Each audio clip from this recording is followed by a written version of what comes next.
चर्चा का विषय है। ये आकाशवाणी है। चर्चा का विषय है कार्यक्रम में प्रस्तुत है भारत की सेमीकंडक्टर क्रांति पर चर्चा। इसमें भाग ले रहे हैं भारत सेमीकंडक्टर मिशन के मुख्य कार्यकारी अधिकारी Amitesh Kumar Sinha, India cellular and electronics association के chairman Pankaj Mahendru, electronics sector skills council of India के पूर्व अध्यक्ष अमृत मनवानी और आईटी एवं तकनीकी विशेषज्ञ सुबिमल भट्टाचार्य जी। कार्यक्रम का संचालन कर रहे हैं आनंद श्रीवास्तव। कभी सोचा है कि आपका स्मार्टफोन आपकी आवाज सुनकर तुरंत जवाब कैसे देता है, या फिर YouTube या कोई और OTT प्लेटफॉर्म को कैसे पता चल जाता है कि आपको कौन सी फिल्म पसंद आएगी? जवाब है सेमीकंडक्टर।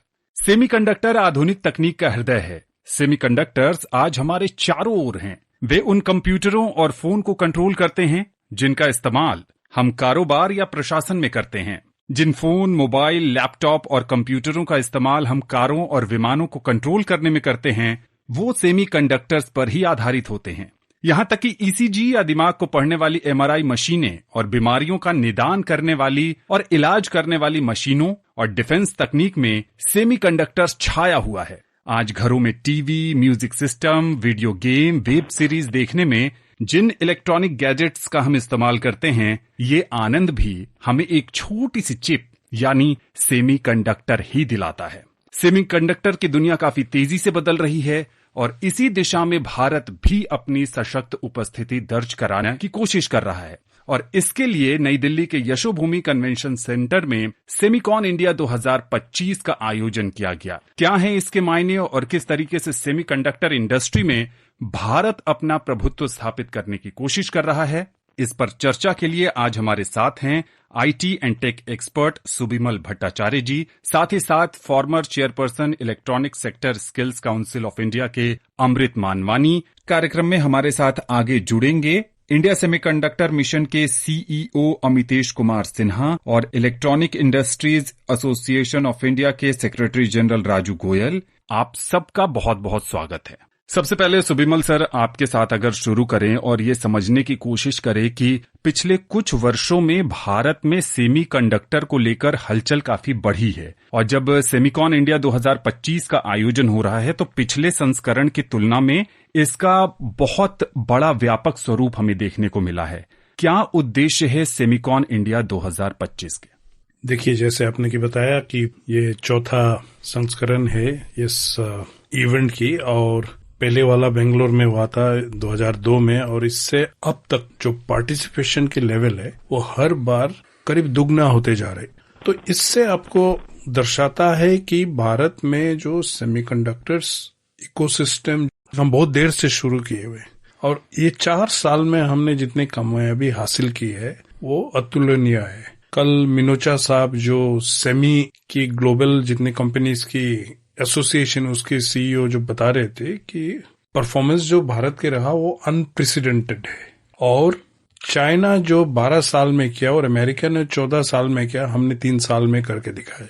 तो जिस तरीके से ये इंडियन सेमीकंडक्टर मिशन को सरकार की तरफ से प्रभुत्व दी गई, और जिस तरीके से एक माइलस्टोन बेस्ड अप्रोच से पिछले 3 साल में हमने काम किया हुआ, इससे हम देख रहे हैं कि कई सारे इन्वेस्टमेंट आए। अब जैसे कि मैं बता सकता हूँ कि आज के डेट में भारत की सेमीकंडक्टर मार्केट की साइज है 4,500 करोड़ रुपया, और ये 2030 तक जब जाएंगे ये 10 लाख करीब की पहुंच जाएंगे। तो इसमें एक इंक्लूसिव तौर पर आप डिजाइन सिस्टम्स पकड़िए, आप इसके बाद मैन्युफैक्चरिंग, असेंबली, पैकेजिंग, और ये सारे क्षेत्र में जिस तरीके से आपकी ह्यूमन एलिमेंट है, इनकी स्किलिंग की बात आती है, हर एक मल्टी डायरेक्शन अप्रोच से सरकार ने काम किया हुआ है, और इसका नतीजा बड़े कम समय में दिखाई दे रहे। और ये सेमिकॉन इंडिया 2025 में सबसे बड़ी बात है कि जैसे प्रधानमंत्री जी ने जिक्र किया कि ये चिप्स डिजिटल डायमंड्स है, तो ये सबसे बड़ी बात है। मुझे लगता है कि हमारे देश में बहुत सारे कार्यक्रम होते हैं, लेकिन ये जो इतने कम समय में हम देश भर में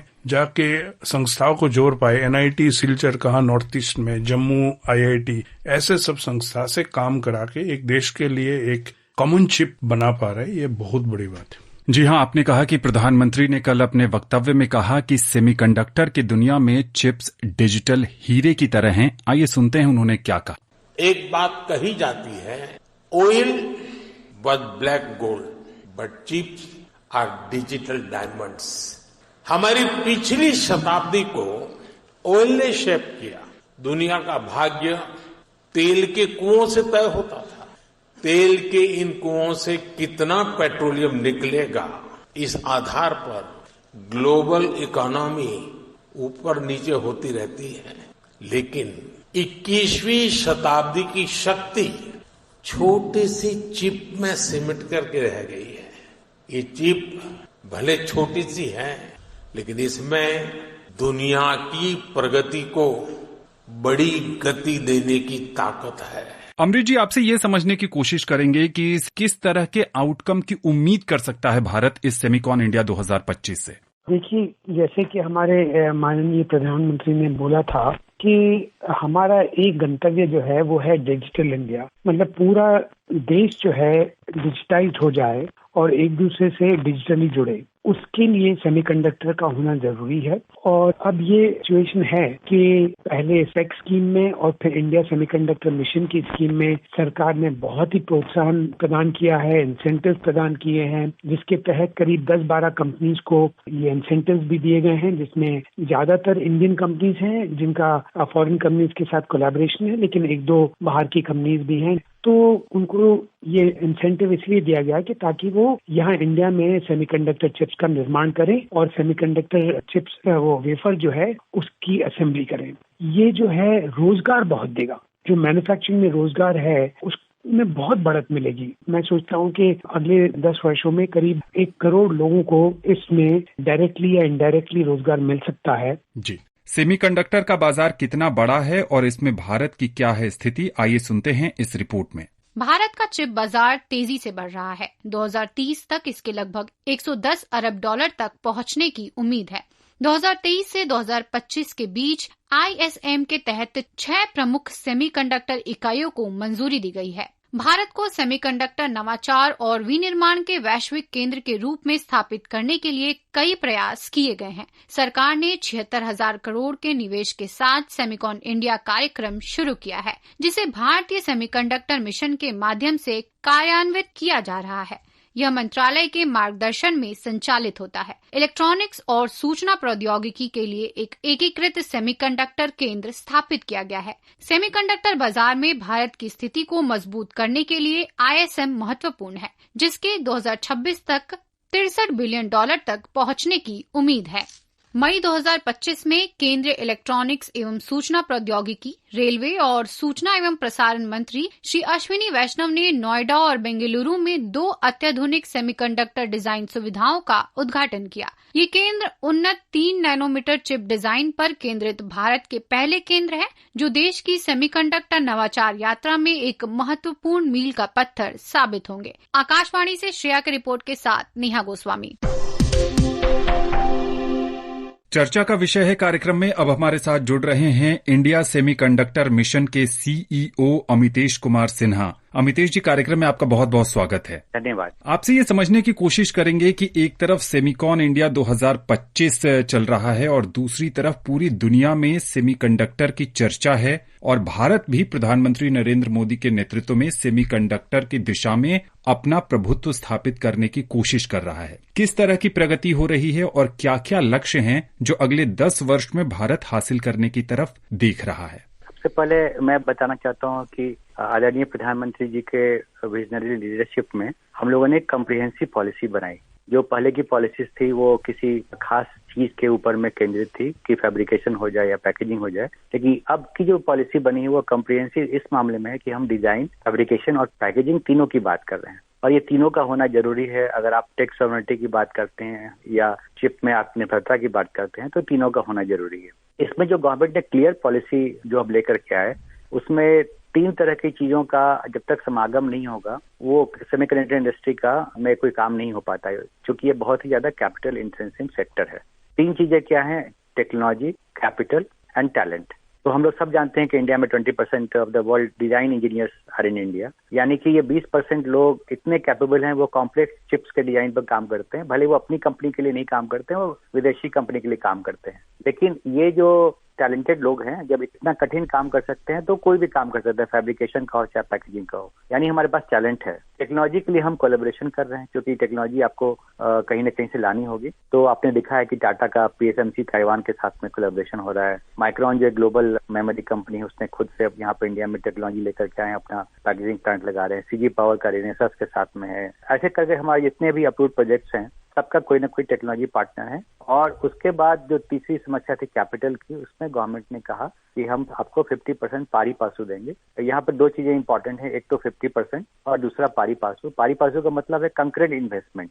अगर 100 रुपए की आवश्यकता है प्रोजेक्ट में और 50 रुपया सेंट्रल गवर्नमेंट ने लगाया, जैसे 50 रुपया पार्टी ने लगाया, जो अप्लीकेंट हमारा उसने लगाया, तो कंकरेंट ऐसे करके हर स्टेज पर वो पैसा हम रिलीज करते हैं। जबकि गवर्नमेंट की दूसरी पॉलिसी होती है कि जब तक प्रोजेक्ट लग नहीं जाए, गवर्नमेंट कोई पैसा रिलीज नहीं करता, वो रिइंबर्समेंट मोड में होता है। लेकिन पारी पासू में कंकरेंट, मतलब जैसे जैसे खर्चा होता जाता है, गवर्नमेंट उसके साथ उसी अनुपात में 50% के अनुपात में रिलीज करते आती है। साथ में स्टेट गवर्नमेंट ने भी बढ़ चढ़ के हिस्सा लिया है इसमें, और 20 से 25% कैपिटल इंसेंटिव वो भी दे रहे हैं।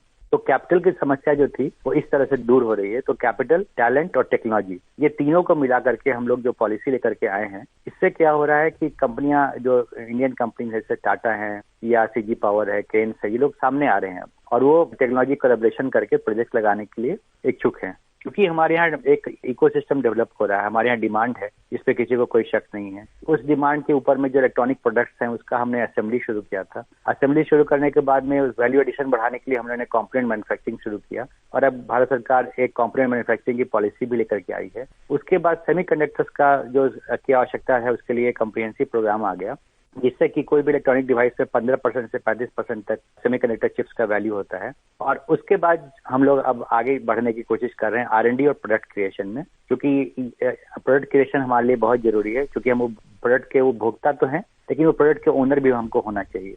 और ये अगर हमारा हो जाता है, जिसके लिए R&D की आवश्यकता भी होगी, इनोवेशन की आवश्यकता भी होगी, जिस पर हम काम भी कर रहे हैं, तो हमारा पूरा इकोसिस्टम, फुल चेन हमारा डेवलप हो जाएगा। अमितेश सर, एक चीज और आपसे समझना चाहेंगे कि दुनिया के बहुत सारे देशों के बीच भारत को अपना स्थान बनाने में आप किस तरह की चुनौतियां सामने देख रहे हैं? इसको अगर हम 3 तरीके से देखें कि डिजाइन में हम क्या करेंगे, तो चूंकि वर्ल्ड की जितनी अच्छी कंपनी है, उसके सारे अच्छे सेंटर, जो largest, second largest, third largest centre India में है, और उसमें इंडियन इंजीनियर्स हैं जो टैलेंटेड हैं, जो काम कर रहे हैं और कटिंग एज टेक्नोलॉजी पर काम कर रहे हैं, 2 नैनोमीटर 3 नैनोमीटर पर काम कर रहे हैं, या तो इंडिया में है या अब्रॉड है। तो यही लोग जब बाहर निकल के अपनी कंपनी बनाएंगे, जिसके लिए government design link incentive scheme लेकर के आई है, और स्टार्टअप्स को, डिजाइन स्टार्टअप्स को हम बढ़ावा दे रहे हैं, जिससे कि 3 तरह के सपोर्ट उनको दे रहे हैं, जिससे कि उनका इनेबलमेंट हो रहा है। आपने देखा है कि इंडिया सेमीकंडक्टर मिशन के अंदर में 23 स्टार्टअप्स को अप्रूवल मिला है। तो हम ये देख रहे हैं कि अगले 10 साल में हमारी अपनी कंपनी क्वालकॉम या एनवीडिया या ब्रॉडकॉम की तरह से होगी। हम ये नहीं कह रहे हैं कि हमारी कंपनी 10 साल में उतनी बड़ी हो जाएगी, लेकिन उस दिशा में हम अपनी रफ्तार पकड़ लेंगे। और जब एक बार कंपनी रफ्तार पकड़ लेती है, तो उसको स्केल अप करने में ज्यादा समय नहीं लगता है। तो मैं बहुत होपफुल हूँ कि डिजाइन के सेक्टर में हम लोग अपना स्थान बना लेंगे। जहाँ तक फैब्रिकेशन की बात है, तो फैब्रिकेशन में हर तरह के टेक्नोलॉजी नोड्स की आवश्यकता पड़ती है। हमारे यहाँ जो कंजम्पशन है, उसके हिसाब से जो टाटा का फैब आ रहा है, वो बिल्कुल सही आ रहा है कि ज्यादातर हमारे कंजम्पशन उसी टेक्नोलॉजी नोड के ऊपर में है, जो कि हमारा पहला फैब, कमर्शियल फैब बन रहा है, जो कि 110 से 90 से 55 से 40 से 28 नैनोमीटर का फैब है। अब इसके आगे के जो फैब्स हैं, जो कि वर्ल्ड में कटिंग एज फैब्स हैं, जो 3 नैनोमीटर के, 5 नैनोमीटर के, 7 नैनोमीटर, जिसमें TSMC की भूमिका बहुत महत्वपूर्ण है, तो उस दिशा में हम कदम बढ़ाएंगे। हम अपना टेक्नोलॉजी में R&D करेंगे, और उस दिशा में जब कदम बढ़ेगा तो लोअर नोड्स भी आ जाएंगे। लेकिन फिलहाल हमारी जो आवश्यकता है कंट्री की, उसके हिसाब से हमारा टाटा फैब ठीक है, जिसको हम और स्केल अप नंबर्स बढ़ा सकते हैं उनको आगे चल करके। अब तीसरा सेक्टर है पैकेजिंग। इसमें हमारे 8 प्रोजेक्ट्स अप्रूव हुए हैं। पैकेजिंग में हम लोग को पूरा विश्वास है कि हम एक बड़ा वॉल्यूम कैटर करेंगे इंडिया से, और उसमें हम एडवांस पैकेजिंग की तरफ अब आगे बढ़ेंगे। कुछ प्रोजेक्ट्स हमारे अप्रूव भी हुए हैं जो कि एडवांस पैकेजिंग से जुड़े हुए हैं। इसमें हम लीडरशिप हासिल करने की कोशिश करेंगे। तो एक डिजाइन में और एक एडवांस पैकेजिंग में हम लीडरशिप हासिल करने की कोशिश करेंगे, और फैब में हम आत्मनिर्भरता की ओर बढ़ेंगे। और कुछ साल के बाद, 10 साल के बाद, आप देखेंगे कि टेक्नोलॉजी में भी, फैब में भी, कटिंग एज टेक्नोलॉजी में R&D करते हुए हम लोग अपनी जगह तक पहुंच जाएंगे। सुविमल जी, बाजार काफी बड़ा होता जा रहा है। अगर फॉर्च्यून बिजनेस इनसाइट्स की बात पर गौर करें तो उनका मानना है कि 2024 तक पूरी दुनिया का सेमीकंडक्टर मार्केट जो है वो 681.05 बिलियन डॉलर को पार कर गया है और 2032 तक ये 2062 बिलियन डॉलर के भी पार जाने की उम्मीद है। और ये भी माना जा रहा है कि भारत की अगर जहां तक हम बात करें तो 2026 तक 35 बिलियन डॉलर से 63 अरब डॉलर तक ये पहुंच सकता है। इस बढ़ते बाजार को देखते हुए भारत में किस तरह की संभावना आपको नजर आ रही है? इस सेक्टर की एक्सपेंशन हमारे देश में जिस मात्रा में हो रही है उसमें पॉलिसी सपोर्ट सरकार की तरफ से काफी क्लियर दिखाई दे रहा है। जैसे कि 10 सारे की सैंक्शन प्रोजेक्ट्स हुए हैं और अभी रिसेंटली सरकार ने और 4 को परमिशन दी है, जिसके उड़ीसा, पंजाब और आंध्र प्रदेश में आ रहा है। शुरुआत में गुजरात में और कर्नाटका में और असम में भी एक टाटा की प्लांट सेमीकंडक्टर के है। अब सरकार की तरफ से पॉलिसी सपोर्ट के बाद ये देखा जाना चाहिए कि इंडस्ट्री का रिस्पॉन्स है। इंडस्ट्री का रिस्पॉन्स आप देख रहे हैं कि 10 का 10 जो आए हुए और मोस्ट ऑफ देम इनके सबके साथ अच्छे फॉरेन पार्टनर्स जो ग्लोबली रिकॉग्नाइज फॉरेन पार्टनर्स है वो आए हुए। आप देख रहे हैं कि माइक्रोन की बात हमारी प्रीवियस वक्ता ने मेंशन किया था, टोक्यो इलेक्ट्रॉन जोड़ रहे, प्रधानमंत्री जी खुद पिछले शनिवार इनकी फैसिलिटी जापान में गए थे। और इसके अलावा जो चिप की मैन्युफैक्चरिंग टेक्नोलॉजी में एक बड़ा भूमिका रहता है, नेदरलैंड्स की कंपनी ASML, उसकी CEO भी कल आया है और उनका भी इंटरेस्ट है इस क्षेत्र में देश में इन्वेस्ट करने। तो ये जो एक टाई अप की प्रचेष्टा सबके बीच में हो रहे, मुझे लगता है कि हम लोअर बेस से स्टार्ट नहीं करके हम एक ऑलरेडी एक्वायर्ड नॉलेज के साथ और कैपेबिलिटी के साथ हम एक ऊपर के बेस से शुरू कर रहे हैं, जहां से जो आगे जितना परसेंटेज भारत की तरफ से ये सेमीकंडक्टर चिप्स का बनते जाएगा, ये धीरे धीरे बढ़ते जाएगा। आज का डेट में अगर आप पकड़े तो हम 3% वो बना रहे। अब कुछ ही समय में आप 10, 15, 20% तक आप पहुंच सकते हैं, क्योंकि हम खुद बड़े कंज्यूमर भी है। और इसके अलावा ये सारे जितने हम टाई अप्स के, इसके माध्यम से हमारा एक्सपोर्ट पोटेंशियल भी बहुत बढ़ जाता है, क्योंकि इकोनॉमी ऑफ स्केल में हम प्रोडक्शन में हम यहाँ बहुत कम रेट में भी ये चिप्स बनाएंगे। अमृत जी, अगर सेमीकंडक्टर बनाने की प्रक्रिया की बात करें तो ये प्रक्रिया बेहद जटिल मालूम होती है। इसमें रेत से पहले सिलिकॉन के तत्व को निकाला जाता है। इसके बाद सबसे पहले वेफर फैब्रिकेशन होता है, जिसमें सिलिकॉन से वेफर तैयार किए जाते हैं। फिर पैटर्न ट्रांसफर होता है और इसके बाद इसकी डोपिंग की जाती है। फिर इसमें डिपोजिशन, ईचिंग और पैकेजिंग की प्रक्रिया अपनाई जाती है। ये वास्तव में एक आधुनिक चमत्कार और इंजीनियरिंग की उपलब्धि है। इस प्रोसेस में बेहद सावधानी बरतनी होती है। आपसे ये समझना चाहते हैं कि जब भारत में संभावनाएं बढ़ रही हैं और आपने भी कहा कि स्किल्ड मैन पावर की बहुत जरूरत है, आप जिस पद पर रहे वहां पर किस तरीके से युवाओं को नर्चर किया जा रहा है? उनमें कौन कौन से स्किल को डेवलप किए जाने पर ज्यादा जोर दिया जा रहा है?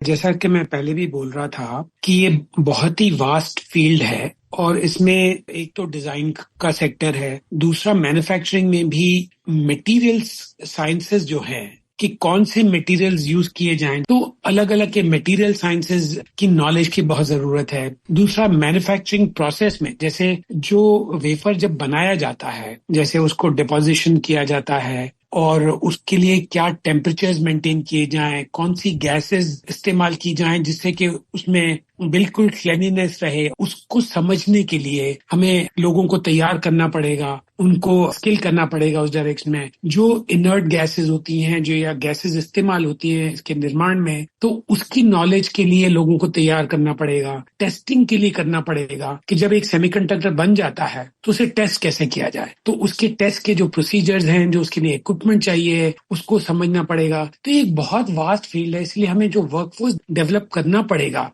वो अलग अलग दिशाओं में करना पड़ेगा। कुछ लोग डिजाइनिंग में जाएंगे, कुछ जो सपोर्ट सिस्टम्स हैं, जो यूटिलिटीज होती हैं, जैसे पावर ही है, तो पावर कितना क्लीन होना चाहिए, कभी पावर जैसे फेलियर नहीं होना चाहिए, उसके लिए बैकअप पूरा 100% बैकअप रहना चाहिए कि ताकि अगर वो कुछ क्षणों के लिए भी अगर पावर चला गया तो बहुत नुकसान हो सकता है निर्माण में, तो उसके लिए भी ट्रेनिंग देनी पड़ती है, मैन्युफैक्चरिंग में ट्रेनिंग देनी पड़ती है। और टेस्टिंग के अलावा जब इक्विपमेंट जो निर्माण करता है सेमीकंडक्टर्स को, तो उसकी मेंटेनेंस के लिए भी हमें लोगों को ट्रेन करना पड़ेगा। जी, सेमिकॉन इंडिया 2025 में हिस्सा ले रहे सीमेंस ईडीए के वाइस प्रेसिडेंट रुचिर दीक्षित ने बताया कि प्रधानमंत्री नरेंद्र मोदी की दूरदर्शिता से भारत बहुत जल्द सेमीकंडक्टर के क्षेत्र में एक मजबूत स्तंभ बनकर उभरेगा। प्राइम मिनिस्टर जी ने 2-3 चीजें कही, उसमें से सबसे इंपॉर्टेंट चीज उन्होंने कही, हम थोड़ा लेट शुरू हुए थे लेकिन फ्यूचर हमारा है, and that is the most important thing because in the last 3 years what the government has done, production linking scheme, DLI scheme, now they are taking shape, और ये हमारी शुरुआत है। तो उनकी स्पीच ने आज ये हमें बताया, जिन्हें शायद ये पता नहीं था पहले, कि हमारे पास में 2-3 एडवांटेज है। एक, मार्केट हमें ट्रस्ट करता है, वर्ल्ड हमें ट्रस्ट करती है, और हमारे पास एक वर्कफोर्स है, यंग जनरेशन, जिस going to go and make a difference in the semiconductor world. So I am very enthusiastic and I am very happy that the government is supporting the industry so much. केंद्रीय electronics एवं सूचना प्रौद्योगिकी, rail, सूचना एवं प्रसारण मंत्री अश्विनी वैष्णव ने प्रधानमंत्री को विक्रम 32 बिट प्रोसेसर और 4 प्रोजेक्ट्स के टेस्ट चिप्स गिफ्ट किए हैं। विक्रम 32 बिट प्रोसेसर पूरी तरह भारत में विकसित पहला 32 बिट माइक्रो प्रोसेसर है, जिसे इसरो के सेमीकंडक्टर लैब ने बनाया है। इसे लॉन्च व्हीकल्स की मुश्किल पर्यावरणीय हालातों में इस्तेमाल के लिए तैयार किया गया है। अश्विनी वैष्णव ने भारत में सेमीकंडक्टर क्षेत्र की दिशा में हो रही प्रगति से जुड़े आंकड़े भी पेश किए। बहुत खुशी की बात है कि भारत में पूरा इकोसिस्टम आ रहा है। ये एक फाउंडेशनल इंडस्ट्री है। जैसे स्टील है तो आप इंफ्रास्ट्रक्चर कर सकते हो, ब्रिज बना सकते हो, बिल्डिंग्स बना सकते हो, वैसे ही सेमीकंडक्टर है तो आप बहुत सारी मैन्युफैक्चरिंग कर सकते हो। कार के लिए चाहिए, फ्रिज के लिए चाहिए, स्कूटी के लिए चाहिए, डिफेंस में मोबाइल फोन के लिए चाहिए, लैपटॉप के लिए चाहिए, हर चीज के लिए सेमीकंडक्टर चिप्स चाहिए। तो देश के लिए बहुत बड़ी एक जरूरत है, इसीलिए माननीय प्रधानमंत्री जी ने सेमीकंडक्टर इंडस्ट्री पे बहुत फोकस दिया और अब अपने 10 प्लांट में से 4 प्लांट की पायलट लाइन रेडी है और इस साल के एंड तक 4 पायलट लाइंस में प्रोडक्शन चालू हो जाएगा। सीजी सेमी में प्रोडक्शन चालू हो गया। भारत में टैलेंट को डेवलप करने के लिए बड़ा काम चल रहा है। 278 यूनिवर्सिटीज में सेमीकंडक्टर की ट्रेनिंग दी जा रही है और बहुत ही खुशी की बात है कि जो सेमीकंडक्टर की ट्रेनिंग लिए हुए स्टूडेंट्स हैं, उन्होंने 20 चिप्स ऑलरेडी डिजाइन की है। डिजाइन करके उसका मैन्युफैक्चरिंग हुआ है। तो ये देश के लिए एक लॉन्ग टर्म ग्रोथ के लिए बहुत इंपॉर्टेंट है, क्योंकि सेमीकंडक्टर होता है तो कई सारे मैन्युफैक्चरिंग सेक्टर्स में इसका बेनिफिट मिलता है। सेमिकॉन इंडिया 2025 के और क्या है मायने, किस तरह की हो रही है प्रगति, क्या कुछ रहा समिट में, बता रहे हैं आकाशवाणी संवाददाता रईसुद्दीन। नई दिल्ली के यशोभूमि कन्वेंशन सेंटर में 3 दिनों तक चलने वाले सेमिकॉन इंडिया 2025 सम्मेलन के दूसरे दिन आज प्रधानमंत्री नरेंद्र मोदी राउंड टेबल चर्चा में शामिल हुए। इस दौरान उन्होंने विभिन्न देशों के प्रतिनिधियों और उद्यमियों से सेमीकंडक्टर के भविष्य पर चर्चा की। इससे पहले प्रधानमंत्री ने सम्मेलन स्तर पर आयोजित सेमीकंडक्टर पर आधारित प्रदर्शनी का दौरा किया और उद्यमियों से बातचीत कर उनके उत्पादों के बारे में जानकारी प्राप्त की। इस दौरान केंद्रीय इलेक्ट्रॉनिक्स और आईटी मंत्री अश्विनी वैष्णव और मंत्रालय में राज्य मंत्री जितिन प्रसाद भी मौजूद थे। इस दौरान सेमीकंडक्टर के क्षेत्र में नवाचार को और मजबूत करने के लिए मंत्री अश्विनी वैष्णव ने डीप टेक अलायंस के गठन की भी घोषणा की थी। वहीं कल सम्मेलन में सेमीकंडक्टर के क्षेत्र के 12 समझौता ज्ञापनों की भी घोषणा की गई, जिनका उद्देश्य camera module, microphone birds, miniature packaging और प्रतिभा विकास इकोसिस्टम जैसे उत्पादों के डिजाइन और निर्माण में स्वदेशी क्षमताओं का विकास करना है। इसमें सेमीकंडक्टर इंडिया कार्यक्रम की प्रगति, स्मार्ट विनिर्माण, अनुसंधान, विकास तथा आर्टिफिशियल इंटेलिजेंस, निवेश के अवसर और राज्य स्तरीय नीति कार्यान्वयन आदि पर सत्र आयोजित किए जा रहे हैं। सेमिकॉन इंडिया सम्मेलन से आकाशवाणी समाचार के लिए रईसुद्दीन रिहान, दिल्ली। चर्चा का विषय है कार्यक्रम में। अब हमारे साथ जुड़ रहे हैं Indian cellular and electronics association के चेयरमैन पंकज महेंद्रू जी। सेमिकॉन इंडिया 2025 इस समय दिल्ली में आयोजित हो रहा है, जहां दुनिया भर के अलग अलग सेमीकंडक्टर से जुड़ी कंपनियों के सीईओ आ रहे हैं और प्रधानमंत्री ने भी कहा है कि भारत बहुत जल्द इस दिशा में एक सशक्त प्लेयर बनकर उभरेगा। क्या देखते हैं भारत की रणनीति और अगले कुछ समय में अगर हम देखें तो किस तरह के और प्रोजेक्ट्स की आप उम्मीद कर रहे हैं ताकि हम एक ग्लोबल प्लेटफॉर्म पर अपनी मजबूत उपस्थिति दर्ज करा सकें? ये पिछले 10-11 साल की मेहनत का नतीजा है। पहले तो सारा इलेक्ट्रॉनिक, खास करके मोबाइल फोन मैन्युफैक्चरिंग एस्टेब्लिश हुई, उसका बहुत स्तर ऊंचा हुआ।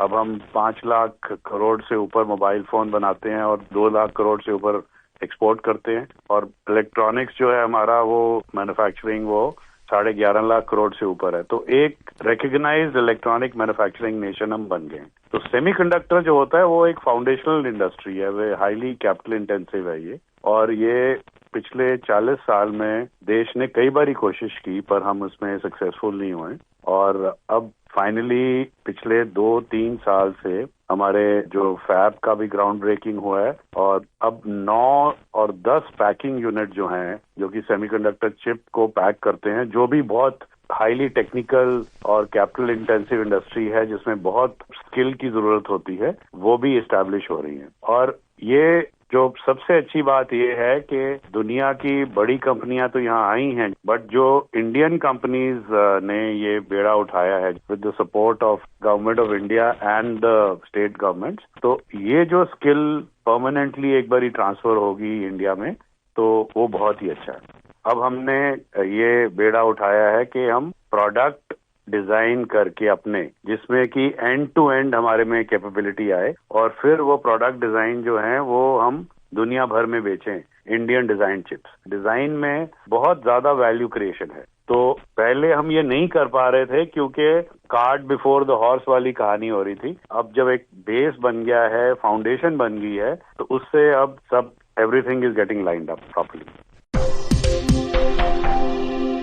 गौर करने वाली बात है कि अभी दुनिया के कुछ देशों की कंपनियां ही सेमीकंडक्टर की चिप्स बनाती हैं। अगर पूरे दुनिया की बात करें तो दक्षिण कोरिया में 25%, चीन में 22%, ताइवान में भी 22%, जापान में 13%, अमेरिका में 8%, यूरोप और मध्य पूर्व में 6% और दक्षिण पूर्व एशिया के देशों में 4% सेमीकंडक्टर चिप्स बनते हैं। सुविमल जी, आपसे ये समझना चाहेंगे कि इन देशों के बीच भारत को अपने आप को स्थापित करने में किन चुनौतियों का सामना करना पड़ सकता है? ये जो चिप्स की जो जियोपॉलिटिक्स है और विशेषकर पिछले 3 साल से चिप्स के ऊपर जिस तरीके से अमेरिका की नजर आए, वो जियोपॉलिटिकल वाले एंगल से गैलियम नाइट्राइड और गैलियम आर्सेनाइड की बात हुई थी कुछ समय पहले, तो अमेरिका ने माइन्यूटली जाके इवन कंपोनेंट्स का ऊपर प्रतिबंध लगाए जो चाइना को आप किसी तरीके के सप्लाईज ना दे पाए। तो ये जो डायनेमिक्स बड़ा एक फ्लूइड डायनेमिक है और जिस तरीके से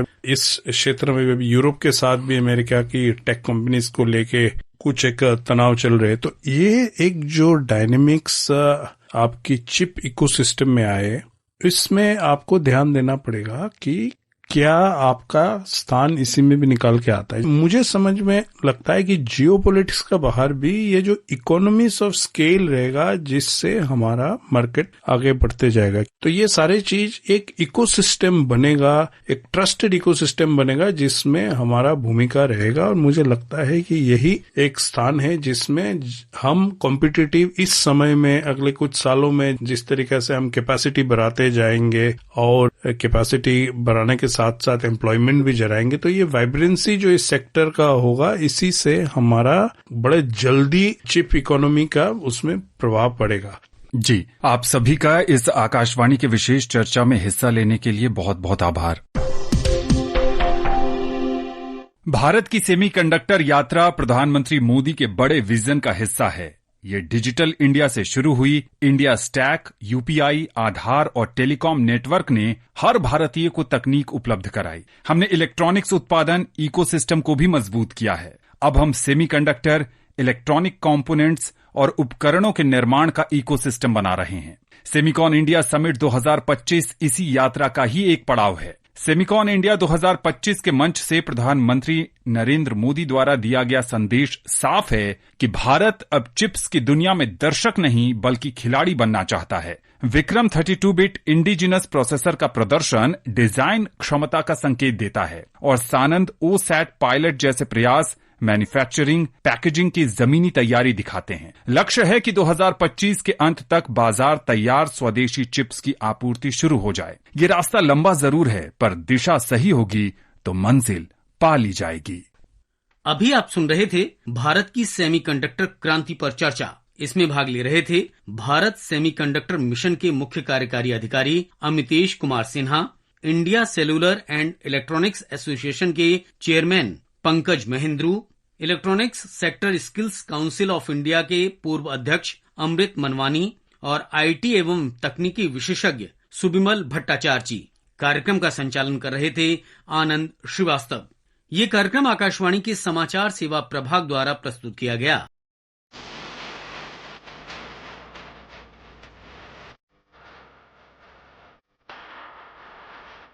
चर्चा का विषय है।